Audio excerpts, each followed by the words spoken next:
ఆంధ్రప్రదేశ్, తెలంగాణ రెండు తెలుగు రాష్ట్రాల్లోని తెలుగు వారందరికీ, అదేవిధంగా ప్రపంచవ్యాప్తంగా నివసిస్తున్నటువంటి తెలుగు వారందరికీ కూడా తెలుగు నూతన సంవత్సర శుభాకాంక్షలు తెలియజేస్తూ, ముఖ్యంగా నార్వే తెలుగు అసోసియేషన్ ప్రారంభించి ఒక దశాబ్ద కాలం పూర్తయినటువంటి సందర్భంగా వారందరికీ కూడా ప్రత్యేకమైనటువంటి అభినందనలు తెలియజేస్తూ, దూరంగా ఉన్నప్పటికీ కూడా మన ప్రాంతానికి ఆవల ఉన్నప్పటికీ కూడా మన సంస్కృతిని సాంప్రదాయాన్ని మర్చిపోకుండా తెలుగువారికి చాలా ప్రముఖమైనటువంటి పర్వదినమైన ఉగాది పర్వదినాన్ని ఇప్పటికీ మన సంస్కృతి సాంప్రదాయాలకు అనుగుణంగా నిర్వహించుకుంటున్నటువంటి నార్వే తెలుగు అసోసియేషన్ వారిని ప్రత్యేకంగా అభినందించాలి. మీరందరూ ఆ రకమైనటువంటి వాతావరణంలో మీ పిల్లలను కూడా పెంచి వారు కూడా తెలుగు పట్ల, ఆంధ్రదేశం పట్ల,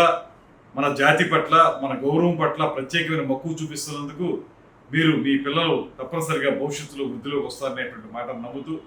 ఇంత చక్కటి కార్యక్రమంలో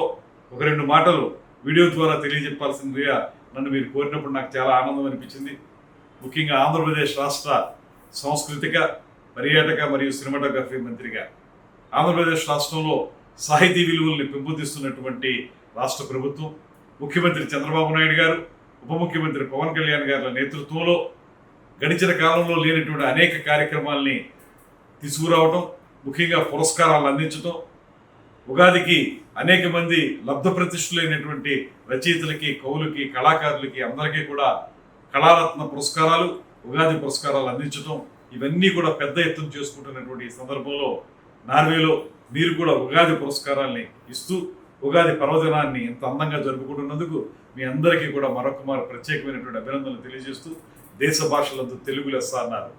ఆ తెలుగు లెస్స అనేటువంటి మాటని మీరు ఖండాంతరాల్లో నివసిస్తున్నప్పటికీ కూడా వాటిని మీరందరూ కూడా ప్రత్యేకంగా పోషిస్తున్నందుకు మీకు కృతజ్ఞతాభివందనలు తెలియజేస్తూ సెలవు తీసుకుంటున్నా. నమస్కారం. జై తెలుగు తల్లి.